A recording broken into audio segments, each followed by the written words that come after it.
ನೀಡಲಿಕ್ಕೆ ಸಾಧ್ಯತೆ ಇದೆ. ಸ್ವಲ್ಪ ಗಮನಿಸಿ. ಇದೇನು ಕಣ್ಣು, ನನಗೂ ಗೊತ್ತು, ನಿಮಗೂ ಗೊತ್ತು, ಚೆನ್ನಾಗಿ ಗೊತ್ತು. ಕಣ್ಣಿನ ಬಗ್ಗೆ ನಮ್ಮ ಸರ್ ಭಾಳ ಚೆನ್ನಾಗಿ ಕಲಿಸ್ಕೊಡ್ತಾರೆ. ಸ್ಕೂಲಲ್ಲಿ ನೀವು ಅಧ್ಯಯನ ಮಾಡ್ತೀರಿ, ಸೈಂಟಿಫಿಕ್ ಆಗಿ ಅಧ್ಯಯನ ಮಾಡ್ತಾರೆ. ಅದು ಗ್ರೇಟ್, ಆ ತಿಳುವಳಿಕೆ ಬೇಕು. ಅದನ್ನು ನಾನು ಇಲ್ಲಿ ಹೇಳಿಕ್ಕೆ ಬಂದಿದ್ದೆ. ವಂಡರ್ಫುಲ್ ಕ್ಯಾಮರಾ ಇಸೆ, ಈ ಎರಡು ಕಣ್ಣು ವಂಡರ್ಫುಲ್ ಕ್ಯಾಮರಾ. ಮೊಬೈಲಲ್ಲಿ ಕ್ಯಾಮರಾ ಇದೆ, ಅದೇ ಅಂತ ದೊಡ್ಡದಲ್ಲ, ಗ್ರೇಟ್ ಅಲ್ಲ. ಆ ಕ್ಯಾಮರಾ ಸೈಂಟಿಸ್ಟ್ ಕಂಡು ಹಿಡಿದಿದ್ದಾರೆ, ಕ್ಯಾಮರಾ ಓಕೆ. ಬಟ್ ಈ ವಂಡರ್ಫುಲ್ ಎರಡು ಕ್ಯಾಮರಾ ಇದೆ. ಈ ಕ್ಯಾಮರಾ ಬಗ್ಗೆ ನಮ್ಗೆ ಗಮನನೇ ಇಲ್ಲ. ನಾನು ಮೊಬೈಲ್ ಕ್ಯಾಮ್ರಾವನ್ನು ನೋಡ್ತೀನಿ, ವಿಡಿಯೋ ಮಾಡ್ತೀನಿ, ಇನ್ನೊಬ್ಬರಿಗೆ ಅದನ್ನು ಸೆಂಡ್ ಮಾಡ್ತೀವಿ, ಓಕೆ ಮಾಡಿ. ಬಟ್ ಆ ಸೈಂಟಿಸ್ಟ್ ಹೆಂಗೆ ಕಂಡಿಡ್ತಾರಲ್ಲ ಮೊಬೈಲ್, ಮೊದಲೆಲ್ಲ ಫೋಟೋಗ್ರಫಿ ಇತ್ತು, ಮೊಬೈಲೇ ಇರ್ತದೆ. ಫೋಟೋ ಸ್ಟುಡಿಯೋ ಫೋಟೋ ತೆಗೆದುಕೊಡ್ತಾರೆ, ಅದನ್ನು ಕಂಡು ಹಿಡಿದವರು ಗ್ರೇಟೇ ಫೋಟೋಗ್ರಫಿ. ಆಮೇಲೆ ಈಗ ಮೊಬೈಲ್ನಲ್ಲಿ ಕ್ಯಾಮರಾ ಇದೆ, ಅದು ಓಕೆ. ಸೈನ್ಸ್ ಪವರ್, ಅದನ್ನು ಕಂಡುಹಿಡಿದ ವಿಜ್ಞಾನಿ ಅಂತ ಗ್ರೇಟ್. ಸೈಲೆನ್ಸ್ ಪವರ್ ಇದ್ದಾರೆ. ಇಲ್ಲಿ ನೋಡಿ, ಇಲ್ಲಿ ಎರಡು ಕ್ಯಾಮರಾ ಇದೆ. ಕಣ್ಣು ಕ್ಯಾಮರಾದ ಬಗ್ಗೆ ಒಂದು ಸ್ವಲ್ಪ ಹೇಳಿ. ಸ್ವಲ್ಪ ಮೂವಿ ಕ್ಯಾಮರಾ ಇದೆ, ವಿಡಿಯೋ ರೆಕಾರ್ಡ್ ಮಾಡ್ತಾ ಇರುತ್ತೆ, ಸೇವ್ ಮಾಡ್ಕೊಡ್ತಾ ಇರುತ್ತೆ.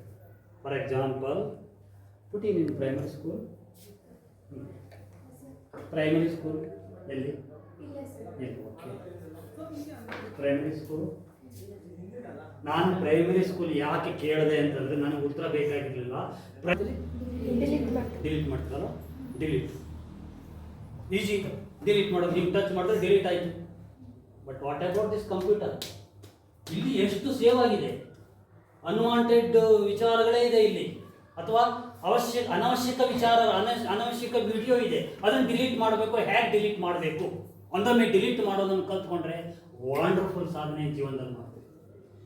ನೀವು 8th and 9th and SSLC ಇದ್ದೀರಿ. ನನ್ನೊಂದು ಪುಟ್ಟ ಕ್ವಶನ್. ನಮ್ಮ ಸರ್ ಇಲ್ಲಿ ಪಾಠ ಮಾಡ್ತಾ ಇರ್ತಾರೆ, ಮ್ಯಾಥಮೆಟಿಕ್ಸ್, ಸೈನ್ಸ್ ಆ್ಯಂಡ್ ಇಂಗ್ಲೀಷ್, ಒಳ್ಳೊಳ್ಳೆ ಸಬ್ಜೆಕ್ಟ್ ಪಾಠ ಮಾಡ್ತಾ ಇರ್ತಾರೆ. ಆ ಪಾಠವನ್ನು ಆ್ಯಸ್ ಇಟ್ ಈಸ್, 45 ನಿಮಿಷದ ಪಾಠವನ್ನು ಆ್ಯಸ್ ಇಟ್ ಈಸ್ ಡೌನ್ಲೋಡ್ ಮಾಡಿಕೊಳ್ಳಲು ಆಗುತ್ತದೆಯೇ? ಆಗುತ್ತಾ? ಮೊಬೈಲಲ್ಲ, ಸಾಧ್ಯ ಇದೆಯಾ? Is it possible? As it is 45 ನಿಮಿಷ ಇಲ್ಲಿ ಸಬ್ಜೆಕ್ಟ್ ಪಾಠ ಮಾಡಿರ್ತಾರೆ, ಇದನ್ನು ಆ್ಯಸ್ ಇಟ್ ಈಸ್ ಇಲ್ಲಿ ಡೌನ್ಲೋಡ್ ಮಾಡಿಕೊಂಡರೆ ಗ್ರೇಟ್. ಒಂದು ವೇಳೆ ಮಾಡಿಕೊಳ್ಳಲಾಗದೇ ಇದ್ರೆ ಇವತ್ತು ನೋಡೋಣ, ಕಲೀಲಿಕ್ಕೆ ಪ್ರಯತ್ನ ಮಾಡೋಣ. ಆತ್ಮೀಯರೇ, ಸ್ವಲ್ಪ ಗಮನಿಸಿ. ಈ ಮೊಬೈಲ್, ಲ್ಯಾಪ್ಟಾಪ್ ಏನೆಲ್ಲ ವರ್ಕ್ ಮಾಡುತ್ತೆ, ಅದಕ್ಕಿಂತ ಇನ್ನೂ ಸರ್ವಶ್ರೇಷ್ಠ ಸ್ಥಿತಿಯಲ್ಲಿ ಈ ಮೆದುಳು ಕಂಪ್ಯೂಟರ್ ವರ್ಕ್ ಮಾಡ್ತಾ ಇರುತ್ತೆ. ಅದು ಹೇಗೆ ವರ್ಕ್ ಮಾಡುತ್ತೆ, ಹೇಗೆ ಸೇವ್ ಮಾಡುತ್ತೆ ಅಂತ ವಿಚಾರ ಮಾಡೋಣ. A + B² = A + B²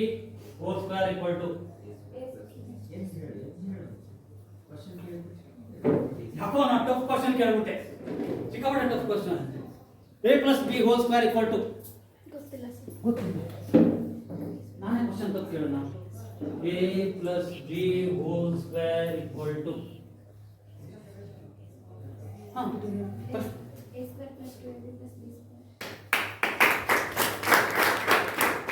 ಹೆದರ್ಕೊಳ್ಬೇಡಿ, ನಾನು ನಿಮ್ಮನ್ನು ಸೂಪರ್ವೈಸ್ ಮಾಡ್ಲಿಕ್ಕೆ ಬಂದಿಲ್ಲ, ನಾನೇನು ಎಕ್ಸಾಮಿನರ್ ಅಲ್ಲ.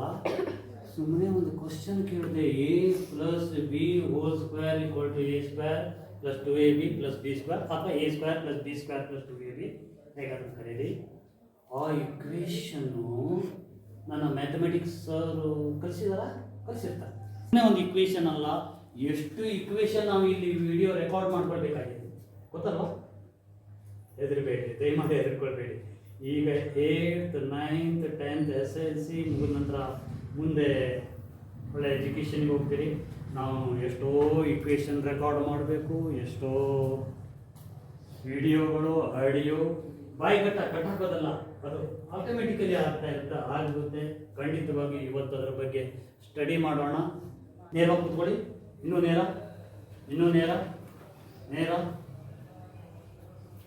Observe your mind. 1 minute silence please. ಮನಸ್ಸನ್ನು ಗಮನಿಸಿ.